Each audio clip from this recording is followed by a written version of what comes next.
চাঁদপুরের মেঘনা নদীতে এমভি আল বাখেরা জাহাজে নিহত কিবরিয়া ও সবুজ শেখের বাড়ি ফরিদপুর সদরে। তারা সম্পর্কে মামা ভাগ্নে। তাদের মৃত্যুতে পরিবারে চলছে শোকের মাতম।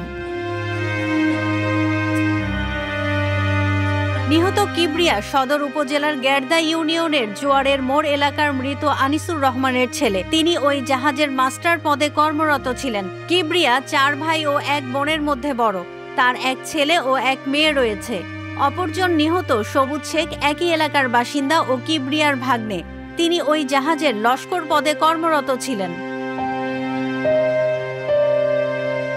নিহত সবুজ শেখের বড় ভাই ফারুক শেখ জানান, মাসখানেক আগে তারা দুজনে বাড়িতে এসেছিলেন। সোমবার বিকেলে তাদের মৃত্যুর খবর পান তারা। কিভাবে এই হত্যাকাণ্ড ঘটেছে এখন পর্যন্ত কিছুই জানতে পারেননি। খবর পেয়ে পরিবারের সদস্যরা চাঁদপুরে গেছেন। আমার ভাই তো ছোট সময় থেকে শুনতেছি জাহাজে চাকরি করে, মানে ঠিক আছে, জাহাজে আগে চাকরি করতো, এখন মানে তারপর মাস্টার পরীক্ষা দিয়ে মাস্টার হয়েছে, ঠিক আছে, এখন চাকরি শেষের দিকে। আর বাইক নিয়ে গেছে 20-25 দিন ধরে, মানে বাইক নিয়ে গেছে মাত্র 20-25 ধরে বাইক নিয়ে গেছে ছোট সময় থেকেই, এবং খুবই ভালো নামাজ কালাম পড়ে, এবং এলাকায় আসলে পরে কথাবার্তা হয় একসাথে। আমিও চাকরি করি, ও একসাথে লাস্ট কথা হইলো কয় তারিখে এসে গেল, এর ভিতরে 20-25 দিন আগে গেল। ওই সময় হলো কথা হইলো আমরা দুজনই বেকার হয়ে যাইতেছি, কি করব। এটা অপরাধের বিচার না হলে অপরাধ তো কমে কমে বাড়বে। অতএব এটার সুষ্ঠু তদন্ত করে বিস্তারিত আওতায় আনা দরকার।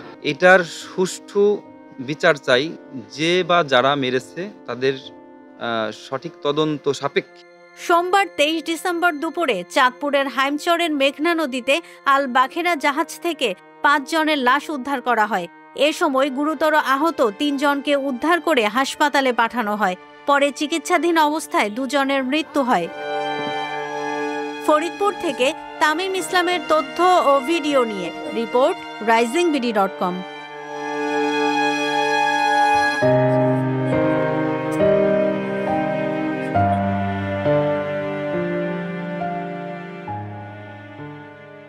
মিলিয়ন অফার ওয়ালটন ফ্রিজ কিনে পেতে পারেন 20 লক্ষ টাকা, রয়েছে কোটি কোটি টাকার নিশ্চিত উপহার।